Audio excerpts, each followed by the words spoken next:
Hello and a warm welcome to you on this edition of Business Africa. I am Afolake Oyinloye. Coming up, the Yellow Relay startup breaks the barriers of inaccurate address on the continent to facilitate shipments between France and Africa. African and global FDI inflows weakens in 2017 according to the latest World Investment Report.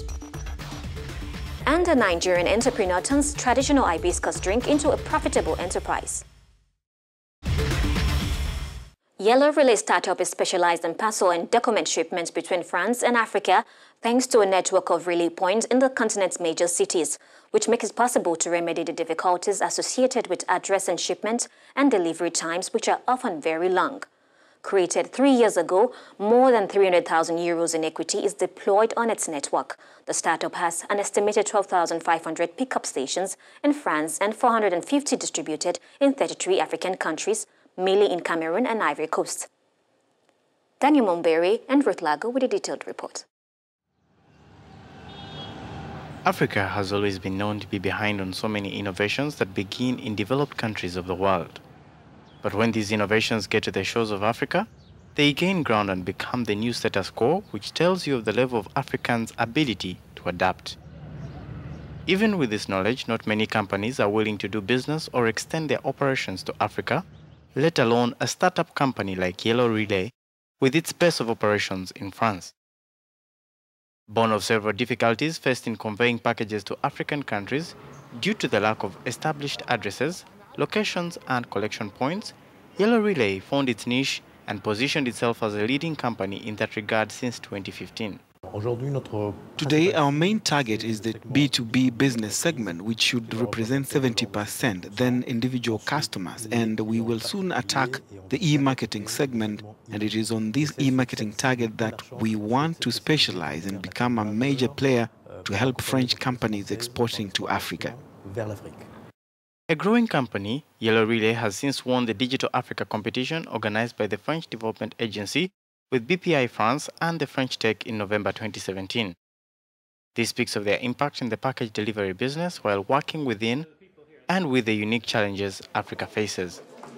These Yellow Relay points are often located in pharmacies, hotels or shops. Averagely, 1,500 parcels are sent each month within the two continents. Maxime Boaji, the co-founder of Yellow Relay, is joining us from Paris, France, to shed more light on that report. Welcome to the program. Thank you for having me on your show. What was the first thing you had to put in place to start up the Yellow Relay enterprise?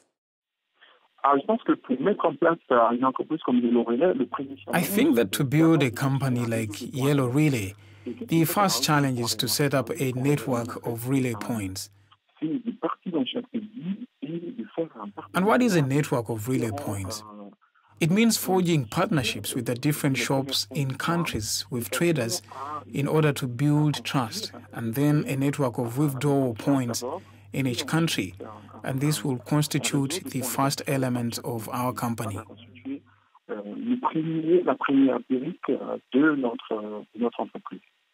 Now, package delivery is not the easiest enterprise to run based on logistics and the dependence on capable vendors. What has the experience been like, and how profitable has Yellow Relay been since you started?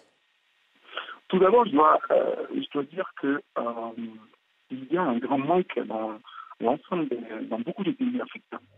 First of all, I must say that there is a great lack of addresses for streets, for homes and offices in African countries.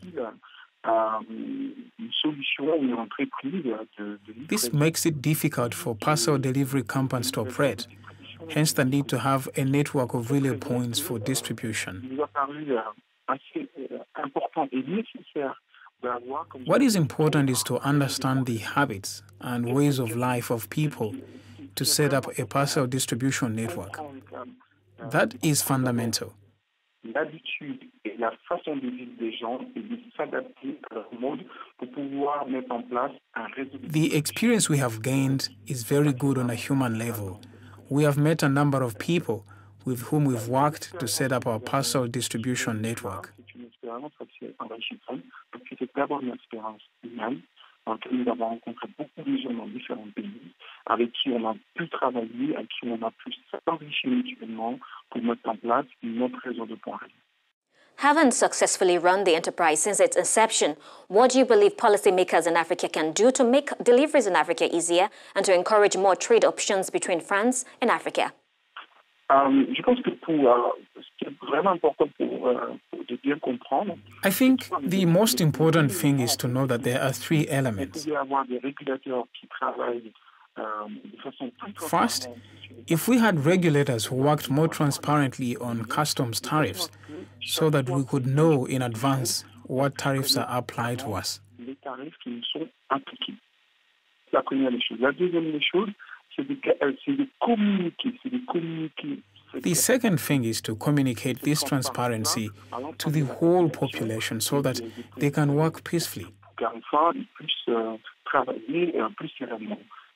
This could help bring European companies to Africa because we will have clear procedures.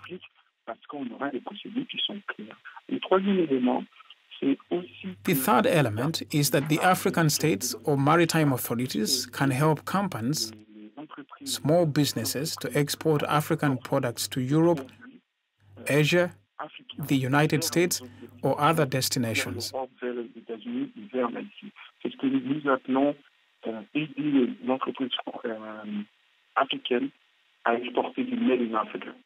Now, what's the future for Yellow Relay? Are there plans to diversify or move to other nations and continents, or do you intend to stay in your niche? The next point for us is to increase relay points in the countries where we are today.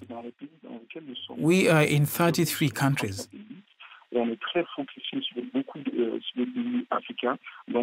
Our goal is to reach 3,000 relay points on the continent by the end of 2018. Plus de 3000 points relais sur l'ensemble du continent. Ça, c'est le premier aspect. Le deuxième aspect, c'est de développer un partenariat. The second point is to develop partnerships with European e-commerce companies so that people in Africa can easily buy on the e-commerce sites in France and very soon in the United States. Les gens qui sont en Afrique puissent acheter de façon simple et facile sur des sites e-commerce en France, plus largement en Europe et très bientôt aux États-Unis. Well, thank you very much for those insights. Stay tuned to find out more about the latest report on African and global FDI inflows. Right after this break, stay with us.